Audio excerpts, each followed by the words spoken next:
Hello, this is Archie Dunlop with Talking Astrology with Archie on Monday, March the 27th, 2023. This weekend, Donald Trump had a rally in Waco, Texas.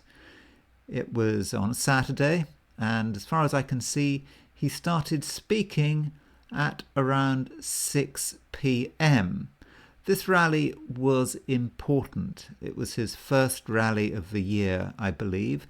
So it marked the start of his campaign for the 2024 presidential election. I mean, I don't think he announced his candidature formally, but it was an important beginning. So it is worth our while setting up a chart for 6 p.m.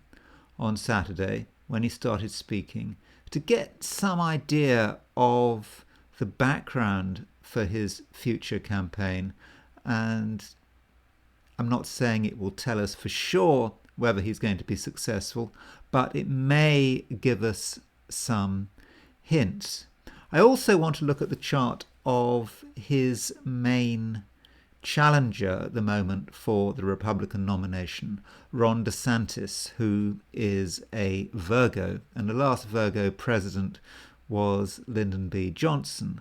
You don't normally associate Virgo with powerful people, although there are many Virgos who have achieved the peak of their profession, or rather the peak power.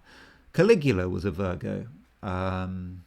The Emperor Caligula. Also, the Emperor Commodus was a Virgo. Two of the nastiest Roman emperors, they were both Virgos.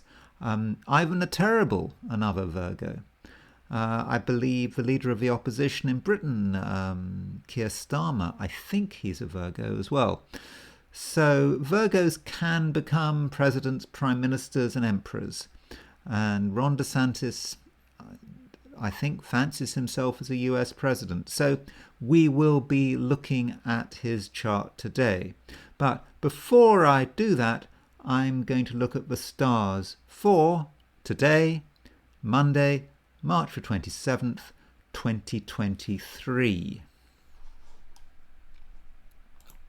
So we continue to have a lot of stuff in Aries. You can see Sun, Mercury, Jupiter, they're all in Aries. And you'll notice that Mercury and Jupiter are getting very close to that conjunction. This is good news. It means that our plans can come together. When we speak, people will listen to us. We're going to have an optimism which may be infectious. You know, that's what happens when Mercury makes a conjunction to Jupiter. However, we have to be a little careful because Mercury, before making the conjunction to Jupiter, makes a 45-degree aspect to Saturn. So that is a warning that we may have to do some preparation. If we want to be truly successful, there are things we have to sort out first. Just details. We have to make sure that we haven't made a mistake, that we haven't got something wrong. And we don't want to get involved in details, but we have to. Now, you might think that it's going to take days to sort it out, but in fact, it's going to be probably 45 minutes. You know, it's like when you dread doing a tax return. You know, you think you just put it off for weeks, months, whatever. But when you actually go and do it, it often takes just a couple of hours. And so it's that kind of thing. So before we show the world what we can do, before we really get our message out, there is some preparation we need to do. While all that is going on, the moon is continuing to move through Gemini. Gemini is making a sextile aspect to Jupiter, sextile aspect to Mercury. So this does favor getting that message out, we can talk and talk and talk. Okay, we must make sure that the things we say have some substance. I mean, that shouldn't be too difficult because there are planets in Taurus here. There's Venus in Taurus. You're starting to make a conjunction with Uranus in Taurus. So we need to make sure that our words have some substance, because otherwise people aren't going to take us seriously. On a different note, Mars is making a trine to Saturn. Mars in Cancer is making a trine to Saturn in Pisces. That is about focusing our energy. Perhaps over the last couple of days we've been overly emotional. We've been putting too much of our energy into heavy emotions, and it hasn't got us anywhere. But Mars making the trine to Saturn, we can actually start to focus our feelings and in the process get results and psychologically start to stabilize ourselves. Okay, so let's look at Trump's rally. Now, this suggests to me that Donald Trump was not consulting an astrologer. Donald Trump isn't Ronald Reagan. The problem with this chart is that there's the moon. At 6 p.m, it was at 29.6 Taurus. Now you could say, okay, that's good because moon is exalted in Taurus. But the point is the moon is void. That means it has made its last aspect before leaving the sign. And in astrology, that has connotations of applying to nothing. So it might have appeared good what he was doing, but this was not a good start astrologically. I think he's going to have to restart his campaign quite soon.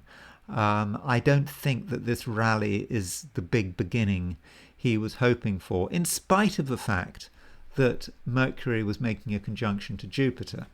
Now Mercury is the speech, Jupiter is the successful speech, so he had that. I mean, that's certainly good that he made this, that he had his rally with a Mercury-Jupiter conjunction. But without the moon on your side, you're not going to get very far. And I'm just worried that void moon kind of messed things up for him. And it would have been so easy to fix if he'd, just started speaking a couple of hours later. It would have been a far better chart. But of course, I believe Donald likes to go to bed early. He's not a late night person, as far as I know. So maybe that just wasn't possible. But I don't know. Regardless of what he thinks right now, I'm not sure that this rally was the big beginning that he was hoping for. Now, again, I'm not saying that dooms his presidential bid, but to me, it's not a good start, and he may have to do some rethinking. Now, as far as his rival is concerned, Ron DeSantis, I do not have his time of birth, so I've set this chart for noon. I think he was born in Florida, and this is his noon chart. I've got some house cards. I'm probably going to make it look a bit. Let me just change its format a bit. Won't take long. So he has got Mercury in Virgo, and he's got Saturn in Virgo, Mercury, Saturn in Virgo. That suggests to me someone who is very focused, mentally organized. He's a bright person. He's a lawyer. I mean, they're all lawyers, aren't they? Most of them are lawyers. So that's going to help him sort out the detail. That's what he has to do. But somehow this chart doesn't strike me as being too presidential. That Virgo stuff seems a bit boring and uninspiring.